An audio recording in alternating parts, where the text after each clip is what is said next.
জয় শ্রী পিতৃদেবায় নমঃ।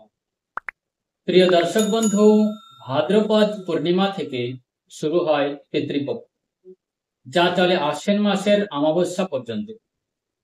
এই 15 দিন শুধুমাত্র একটি ধর্মীয় আচার নয়, বরং আমাদের পূর্বপুরুষদের স্মরণ করে তাদের প্রতি কৃতজ্ঞতা প্রকাশ করার এক বিশেষ সময়। তবে অনেকের মনে প্রশ্ন জাগে, যাদের অকাল মৃত্যু হয়েছে, যেমন দুর্ঘটনা, হত্যা, আত্মহত্যা, অগ্নিদগ্ধ বা বিষপানে মৃত্যু হয়, তাদের শ্রাদ্ধ কোথায় এবং কিভাবে করতে হয়। আজকের এই ভিডিওতে আমরা বিস্তারিত জানব। অকাল মৃত্যু পিতৃদের শ্রাদ্ধ কেন আলাদা এবং কিভাবে করতে হয় এবং সঠিক পদ্ধতি কি। গরুড় পুরাণে উল্লেখ আছে যে এই সময়ে পিতৃ ভূলোকে আসেন এবং তর্পণ পেয়ে তৃপ্ত হন। যদি শ্রাদ্ধ ও তর্পণ সঠিকভাবে করা হয়, তবে পিতৃদের আত্মা শান্তি পায় এবং পরিবারের উপর থেকে দুঃখ ক্লেশ দূর হয়। বিশেষত অকাল মৃত্যু পিতৃদের জন্য শ্রাদ্ধ অপরিহার্য। না করলে পরিবারের উপর বাধা, দুঃখ ও অশান্তি নেমে আসে।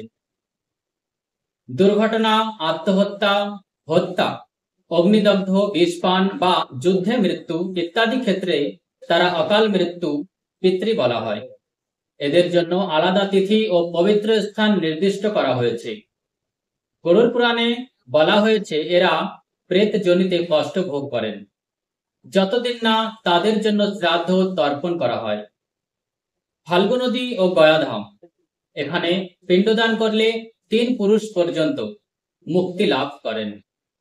প্রেতশিলা পর্বত, এই স্থানেই অকাল মৃত্যু পিতৃদের পিণ্ডদান করা হয়।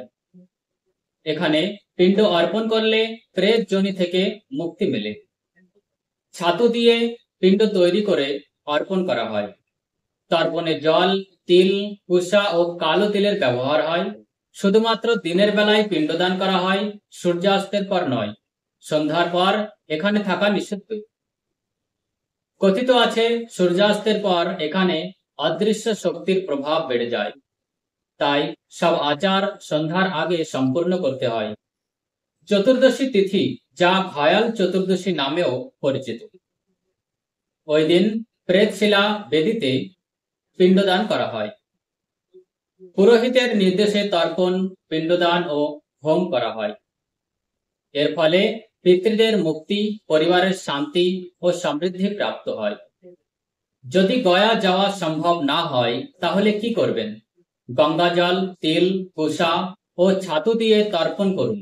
ব্রাহ্মণ ভোজন ও দান করুন। গরু, কুকুর, কাক প্রভৃতি প্রাণীকে খাদ্য প্রদান করুন। মন্ত্র জপ করুন, ওম পিতৃভ্যো স্বাহা। যদিও বাড়িতে করা শ্রাদ্ধ গয়ার মতো ফলদায়ক নয়, তবে অবশ্য আত্মার শান্তি পায়। প্রিয় দর্শক বন্ধু, পিতৃপক্ষ কেবল আচার নয়, বরং পূর্বপুরুষদের প্রতি শ্রদ্ধা প্রদর্শনের সময়।